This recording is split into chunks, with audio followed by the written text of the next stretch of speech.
Ce matin, on se réveille tranquillement, on charge les motos et on quitte l'hôtel.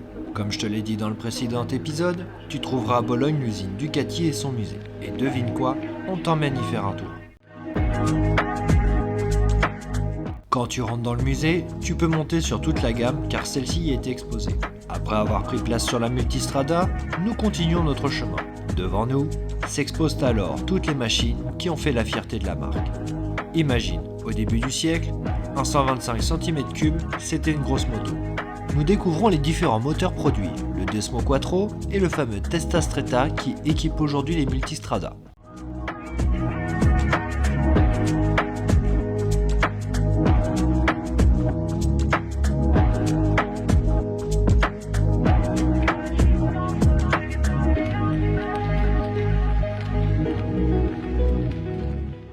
Une petite photo devant les sportives, petit passage devant les coupes, les combinaisons de célèbres pilotes. Et bien évidemment, on ne va pas oublier la boutique. Et il sera temps de reprendre enfin la route.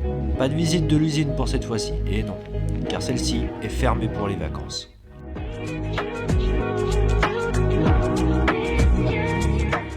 Afin de rejoindre la trace, on prend l'autoroute, direction le nord-est du pays. La chaleur est écrasante et c'est pas vraiment un pur plaisir.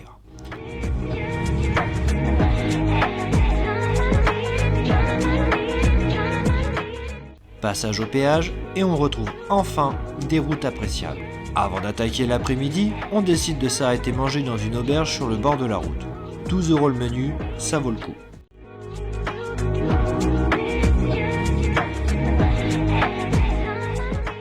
Sur place, on fait la connaissance d'un chat qui a bien compris que les clients peuvent être de bons amis.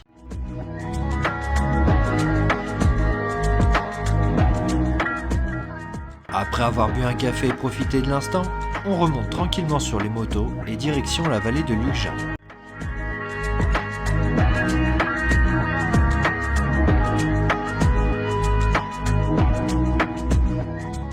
Cette vallée permet de rejoindre la frontière avec la Slovénie.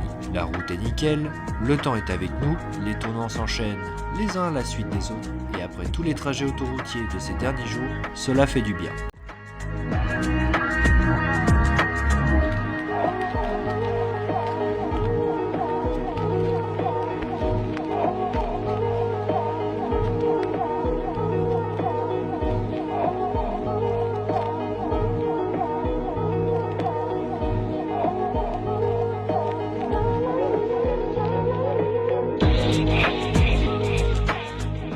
Petite pause pour changer les batteries de GoPro et on reprend la route.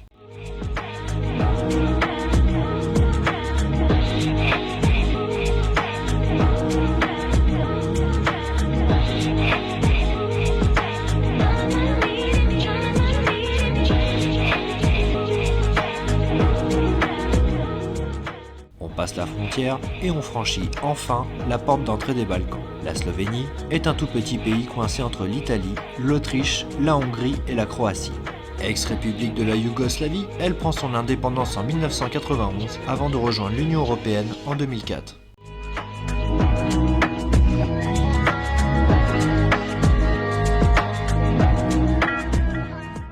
Les maisons changent complètement.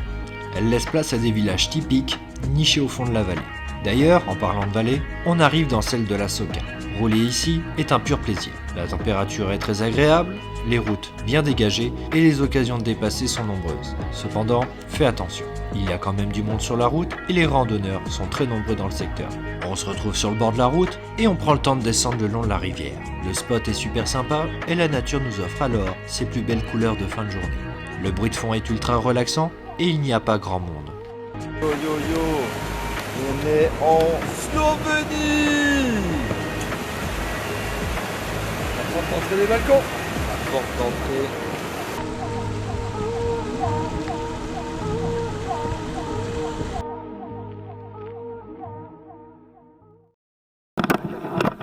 On se demande l'interphone. Allô, bonjour.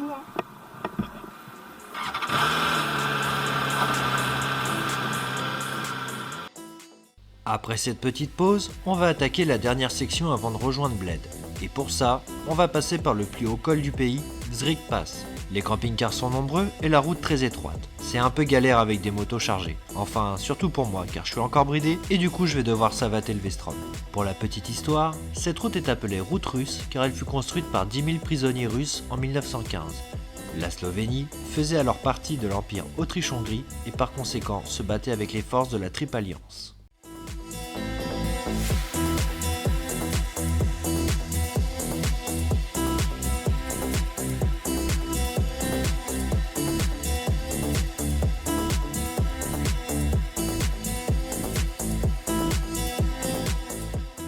Une fois arrivé là-haut, le panorama est juste incroyable. D'un côté la vallée de Save et de l'autre côté la Soka.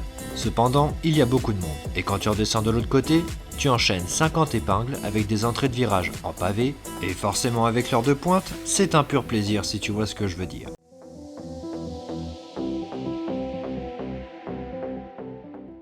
Une fois arrivé en bas, on emprunte la route 201 qui est une super route à motard avec un panorama monstrueux. Puis on prend l'autoroute direction Bled. En parlant d'autoroute, fais attention, il faut une vignette et celle-ci est contrôlée par un système de portique. N'hésite pas à l'acheter, elle ne coûte que 7,50 € et t'évitera près de 200 € d'amende.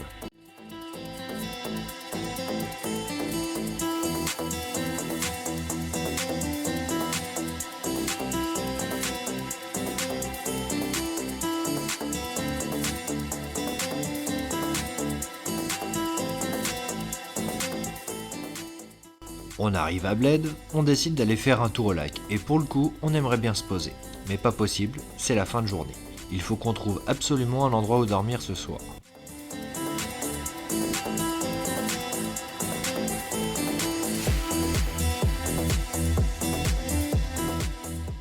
On va d'abord aller au camping de la ville, mais celui-ci est complet. Du coup, direction le lac de Bourringes. Tout au long de ce trip, on a rencontré un problème, le temps. On va beaucoup courir après. On a prévu 2 semaines et voir un maximum de choses dans un laps de temps réduit, c'est vraiment chaud. Pour le coup, on va bien le ressentir en Slovénie, puisqu'au final, on va juste y dormir. Dommage, car le pays a beaucoup de choses à offrir.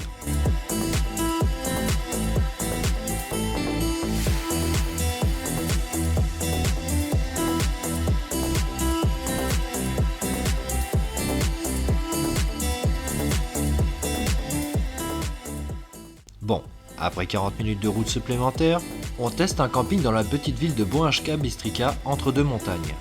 Après discussion avec l'hôtesse, j'arrive à négocier un emplacement. 3 motos et 3 petites tentes, ça passe toujours. Le camping est blindé, mais on arrive à se trouver une petite place.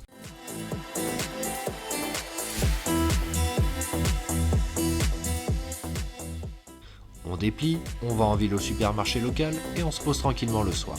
Allez, demain, direction la Croatie, et ça s'annonce particulièrement un peu chaud.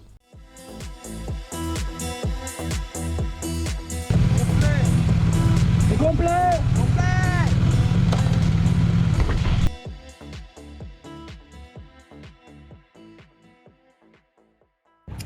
Les gars, vos impressions? Ce lac de Bled, c'est comment? Même Bled en soi, c'est ça, Franck?